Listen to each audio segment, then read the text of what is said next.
In the late 1930s, the world stood on the edge of chaos. War was spreading across Europe, and scientists were discovering something terrifying: a hidden power locked inside the smallest pieces of matter. A power so strong it could destroy entire cities in a single flash. When the United States learned that Nazi Germany might be racing to unlock this power first, panic spread through Washington. America couldn't afford to lose, so it did something unprecedented. It launched the most secret project in human history. Entire cities were built in silence. Workers used fake names. Letters were censored. Even government leaders were kept in the dark.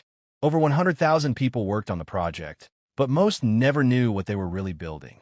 At the center of it all were scientists who understood the truth. If they succeeded, the world would never be the same again. In July 1945, the desert of New Mexico turned brighter than the sun. The first nuclear explosion ripped through the sky. Shock waves rolled across the land. Observers stood frozen, not cheering, not celebrating, just staring. Because they knew humanity had just invented a weapon that could end itself. Weeks later, nuclear bombs destroyed Hiroshima and Nagasaki. World War II ended almost instantly. But peace didn't arrive. Fear did. For a brief moment, America stood alone as the only nuclear power. That moment didn't last. When the Soviet Union built its own bomb, the world entered a new kind of war. One where the enemy wasn't just soldiers or armies. It was time. Bombers were too slow. Warnings were too long. Seconds mattered. So America began developing something far more dangerous: nuclear missiles.